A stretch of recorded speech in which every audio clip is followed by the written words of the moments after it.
My name is Charlotte Cuthbertson and I'm a fund manager at AVI.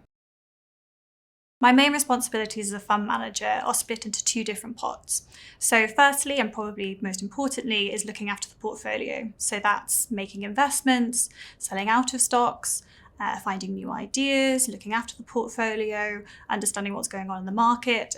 And then on the other side, the other key important part is client communication. It's really making sure that your shareholders understand what's going on in the portfolio and what's going on in the wider market.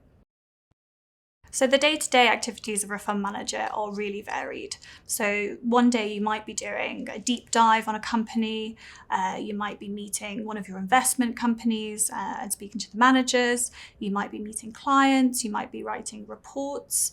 So it's very, very varied, and that's something that I really love about this job.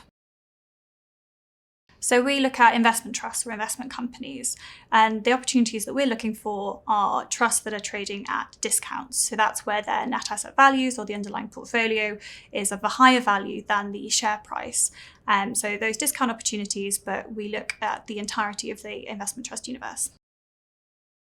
The main challenges can be around the fact that investment trusts are quite a niche product. So there is an educational piece around speaking to clients and the wider investment universe and explaining to people what investment trusts are and why they're such great opportunities.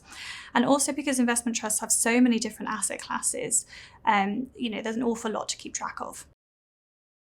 As a fund manager, you obviously need those analytical skills. You need to be able to analyse the investment opportunities.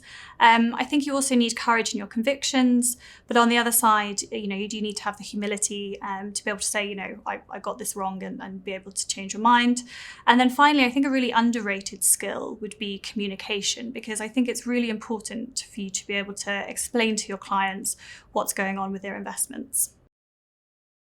My path into working in investment was quite an unusual one. I sort of fell into working in fund management.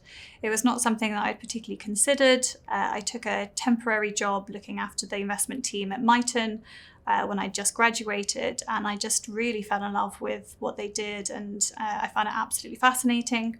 So I worked my way up through the company at Miton, did environmental, social and governance for a year, before starting to work with Nick Greenwood on his team.